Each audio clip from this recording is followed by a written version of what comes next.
Hello humans, today I want to talk about this guy right here, which I recently picked up at a Walmart of all places.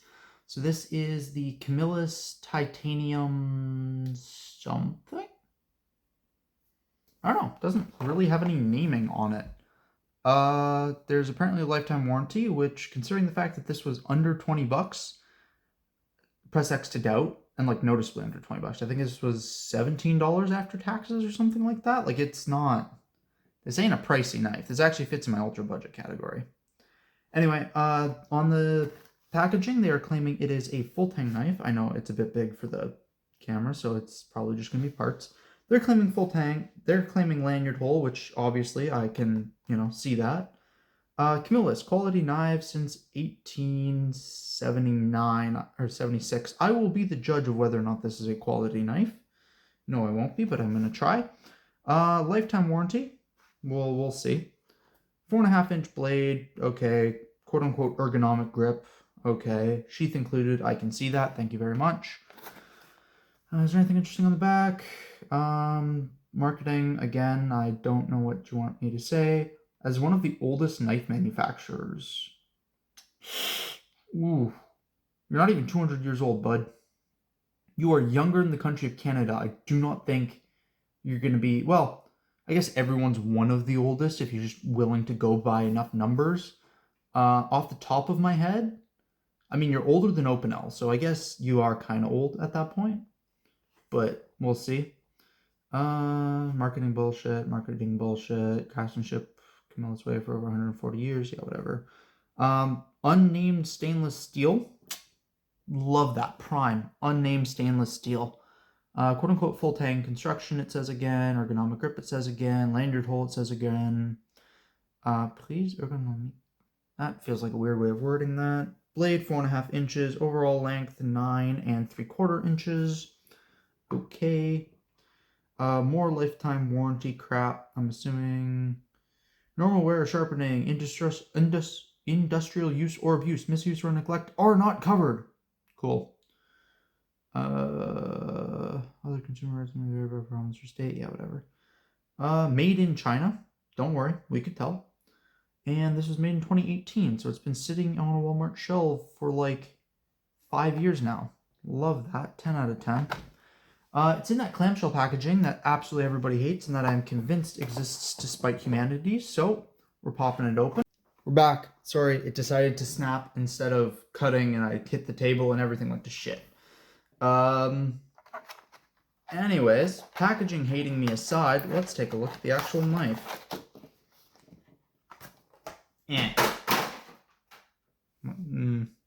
My dog's gonna play with that. Whatever. Okay, we've got the knife, we've got the sheath, and we've got, oh, this like actually feels unpleasant. It's slightly plasticky paper. We've got a lifetime warranty. We've got the exact same marketing crap.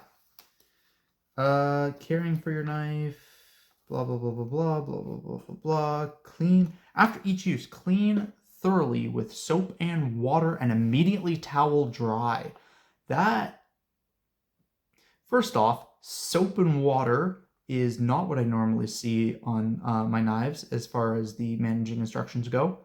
When the knife is fully dry, also immediately towel dry, that sounds like you're telling me about a carbon steel. I'm also concerned by will provide quality cutting experience for an extended period of time. The fuck does that mean? Well, it means nothing. Oil the blade with steel lubricant to prevent rust. Again, you kept telling me that this was a stainless knife. I'm very concerned by why I need to prevent rust. It's probably because they use the exact same piece of paper for every single knife, including the ones that are not stainless. Glass cleaner to clean the knife handle. Again, that just feels weird. Sharpen the blade, yada, yada, yada. 18 to 22 degree angle. I mean, do whatever you want. Always store a fine knife outside the sheath. Perfect. I can leave this one here in the sheath. And then the exact same thing in French. Anything interesting on the back? Nope. Exactly the same crap as was on the packaging. Lifetime warranty. This here says 2016 instead of 2018 like the packaging did. Go away. We have the knife. It has a little plastic cover on the tip, probably so that it doesn't open itself out of the package. This is a lot heavier than I expected, to be perfectly honest. Like that, whatever. Oh, it does say, it says 440. I don't know if that's 440A or 440C. Given the price, I'm assuming 440A. Don't necessarily love that. Anyway, let me get back to what I was talking about. The balance on this is like, the balance isn't as bad as I thought it was going to be honest. It's like right near the index finger, I guess. It's a little butt heavy, I'm not going to lie. But whatever this handle material is, it's like, it's a rubberized plastic of some sort. It's heavy, like shockingly heavy. It doesn't help that it's like a fairly thick handle, all things considered. We have some type of a black coating, probably just paint. Let me just get the sheet out of the way for a minute. Oh, look at that. It's not, they didn't finish from the rubber molding. You can actually see the seam line, especially up here near the blade. And there's just a little bit of leftover shmoo kind of all over this knife. In some places, it's actually not that badly finished. In other places, it's very badly finished. Look at that shmoo right there. There's some inside the lanyard hole. There's some over molding of some sort over the lanyard hole. Feels like quality. 10 out of 10. It'll provide a lot of traction. It'll also get like tacked up against absolutely everything. Like this, it's sticky. It'll grab things. I'll give it that much. It's not going to slip out of your hand. As for their claim of ergonomic, I'm not immediately feeling quote unquote ergonomic. I feel like this could be a little bit more rounded at the top. Like it's a bit sharp as far as the edge corners go. It's not the worst thing in the world. I've definitely held worse knives. If your hands is just a little bit bigger than mine, though, it's not going to fit very well. Like, I'm already feeling a little bit cramped. If your hand's any bigger than mine, it's going to be feeling it. Our edge grind is, like, kind of saber height. Oh, man, that is a very, very hollow grind. Wow, okay. So sort of saber height hollow grind. Meh, whatever. Not the greatest thing in the world, but what do you want for 20 bucks? And it has a swedged harpoon point, which, you know, nothing against. It has 3, I don't want to call these jimps because they're not really jimps. They're just like indents in the back of the blade. I'm assuming for thumb traction. They provide more thumb discomfort than traction, if we are being honest with ourselves. The reasoning behind this is because they're not short and sharp enough. Like, they're not narrow or end to end. They're not small enough in order to provide meaningful traction. So, yeah, here we go. So, Viva Chevalier. On the back, you can see the jimps. And they are fairly, like, they're not very, very wide, deep holes like you see with the Camillus. And the reasoning behind this is because the part that you're actually getting traction on is surface area to surface area. The more bumps means you are going to have more surface area contacting your thumb, means that you are, in a very real sense, feeling it more, which is exactly what you actually want out of your pocket knife, right? Like, you want to feel that traction. So, something along the lines of the Camillus just has these 3 bumps. You're only really feeling the sharp edge of one of the bumps at a time. Even if your thumb's over all 3, they're not providing very much stopping. In the same space, you could probably fit like 8 good jimps, which I would much rather see. But I think all this is a moot point anyways because of this finger guard being where it is. It's kind of, you're reaching forward to get your thumb up here, like noticeably reaching forward. And you're reaching down too because the handle goes up from that spot in the blade. The much more comfortable indexing point is back here, where the nature of this rubberized material is going to be keeping your thumb in there pretty damn well. So you don't really need to be worried about these jimps. But they're ugly as crap, so, you know, there's that. This scalloped section, I guess, I don't know. The whole handle looks weird. It feels It's not bad enough to describe as uncomfortable, but it's definitely not comfortable. It's just weird. Is kind of where I'm at with it. It also feels very, very big and a little bit clunky for the blade. Like this is a very, not very, well, no, this is quite a thin blade, right? Like, I'm bringing out all the comparison knives right away, but like, here it is side by side next to the Buck 110 blade. There's a better way of doing this. Let's pop the blade on the Buck 110 and sort of X them. And you can see the Buck 110 blade is like twice, maybe a little bit more than twice the thickness of this blade. This is a very, very thin knife blade. And this is a very, very chunky knife handle.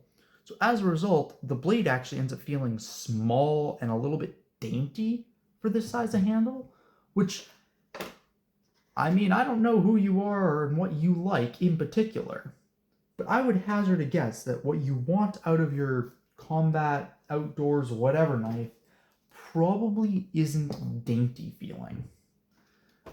Just doing the fingernail test here. The edge feels mostly okay. Up to about here, there's one little spot that I'm noticing. And then it feels fairly okay through the rest of it. So let's see. If we grab a sheet of paper, let's see how well is it going to cut.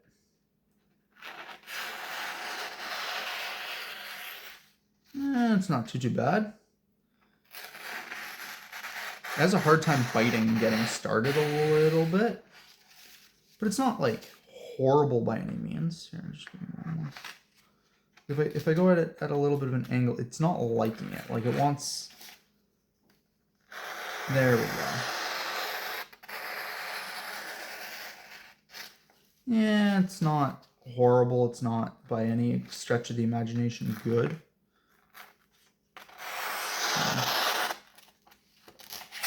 And now it's starting to tear. Super fun. 10 out of 10 cutting experience.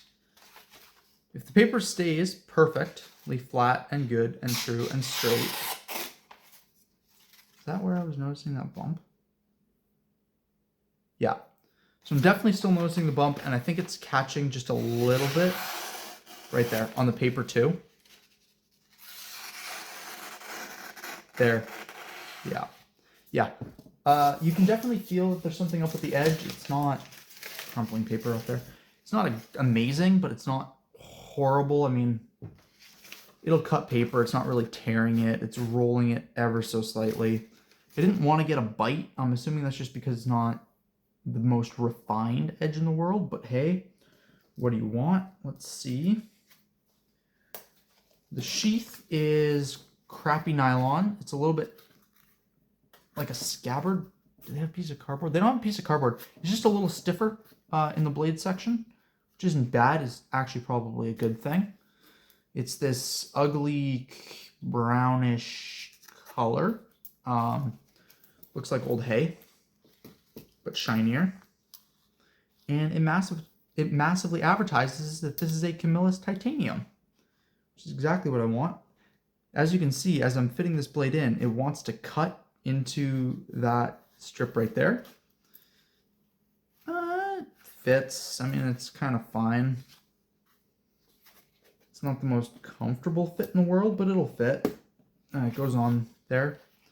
You can fit your belt through this loop right here. Perfectly reasonable. It feels very filled out with the blade in it. I mean, it's cheap. It's 20 bucks. What do you want, right? Whew. All right. I'm going to put this guy through its paces, obviously. Immediate first impressions. It's not bad. It's not great. I think there's a stiff competition in the sub 20 buck category from things like Mora, which means that this ends up feeling worse by comparison. But honestly, in a vacuum, it's not bad. My biggest complaint with it is how dainty the blade feels, especially compared to the handle. But hey, I'll do my digging. I will be back now-ish. Back. It hasn't actually been a week. I don't think this thing deserves a week. I did some bushcrafting with it. I tried some meal prep stuff with it. I tried cooking up some meat and some stuff like that with it. And its issues became very, very readily apparent. So I tried to do my research on it.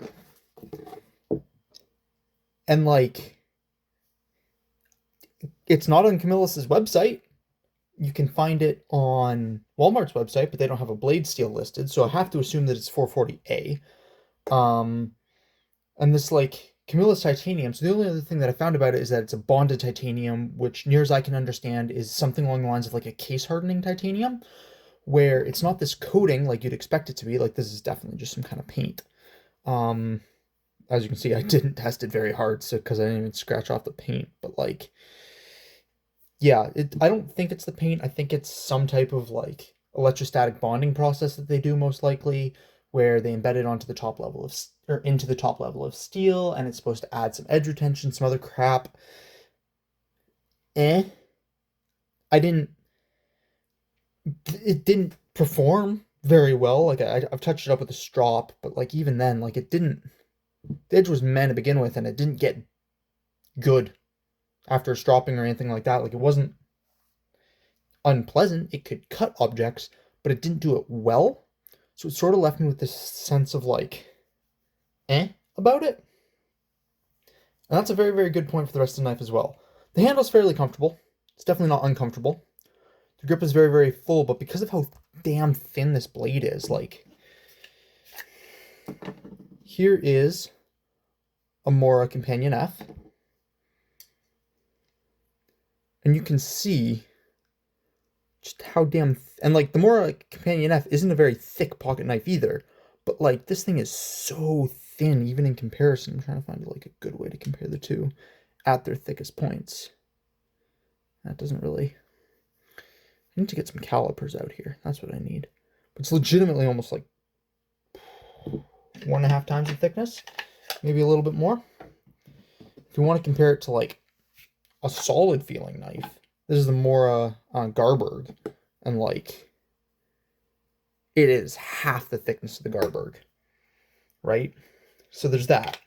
It's very, very thin feeling, and that showed up quite a lot because the blade is so damn light, even compared to this, like, rubberized plastic handle, glass reinforced nylon, whatever. Like, the blade just weighs so little. It doesn't lead itself to feeling very secure. Edge retention wise, I mean, it was worse than most of the 420 stuff I've got. Very comparable to 7CR, which, not great, but for 20 bucks, I'll take it. I mean, that's kind of the thing, right? This was a $18 knife.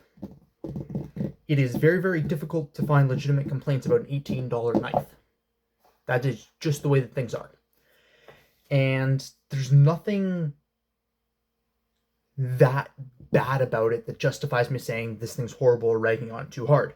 Yeah, you're going to spend more time sharpening it. But it's not unpleasant to strop and sharpen. Like, the edge came back very, very quickly with just a simple stropping. So it's not that worrying. The only thing that I will say that I genuinely did not enjoy about this knife... That's not fair.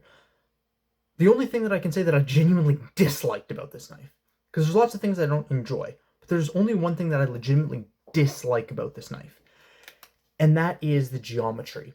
So it's a hollow grind, right? But it's not a very tall hollow grind. And the blade is so thin to begin with that you lose most of the benefit of it being not a hollow grind.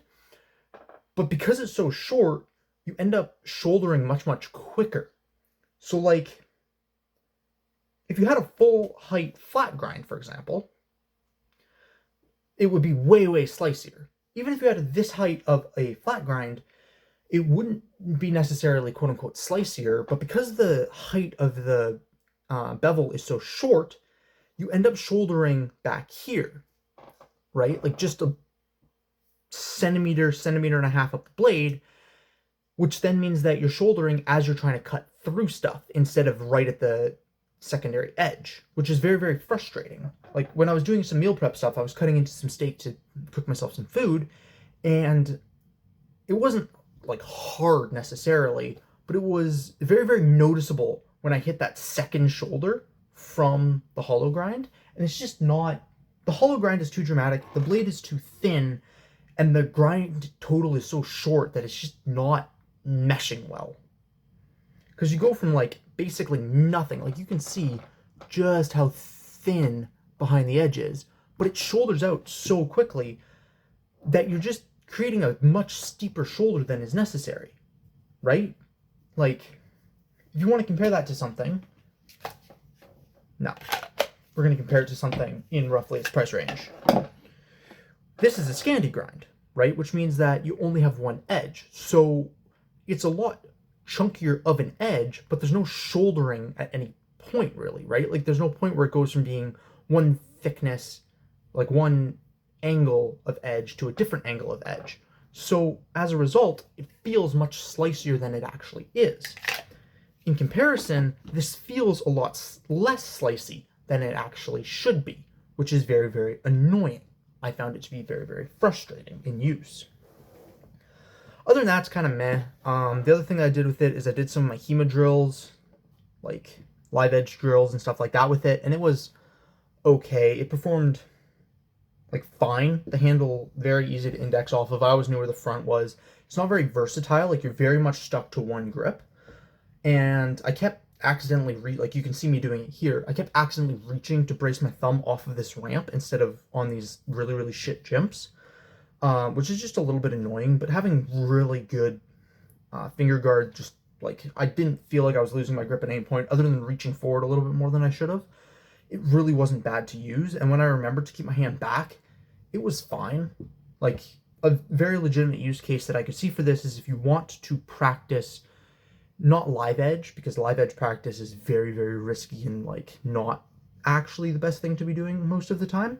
But if you wanted to buy two of them, deaden the edge on one and carry the other for a self-defense tool, there is a legitimate case for that, because you can get two of them for under $40, spend $2 on sandpaper, take the edge down so that you're not going to cut your friends or your practice partners, and then practicing with it is a legitimate use case, I think. Like, I think that is a case that I could see where it's like, yeah, this might actually be a decent tool if you've only got $40 and you want to be practicing with the thing that you carry, which I very much support, right? So I do think that is a legitimate purpose for it. I don't necessarily think that I would trust this blade in a survival or combat situation. And again, for me personally, I'd rather have a Mora in that situation, but you are getting, you know, less edge, a less tall edge. I can't concede that there would be some benefits to this over a Mora in that situation. I personally would go with the Mora, or if I have more money, I'd go with something like a Buck 119 or something similar, but that is just me. So, putting that out there is my situation and opinion, but I do see that being a fairly legitimate use case. The Swedge is cool. It doesn't really add anything. Like I said, it's so far out that it's actually, like, you can't really use it as a fingering spot, as a thumb ramp or indexer. Jabbing with this was fine. I mean, as a combat tool, it felt fine. It wasn't exemplar. Like, it wasn't better than other knives that I've used to do my drill practice with, but it wasn't so much worse that I consider it unusable. Sharpening choil's fine. Like you can see, there's a fairly big one. Carry-wise, fit on the belt really well. It was a little bit bouncy, but that's kind of what you expect from this type of sheath. It felt fairly cheap, but it wasn't horrible. And the strap, like the strap kept it in there pretty good. It was fine to carry around.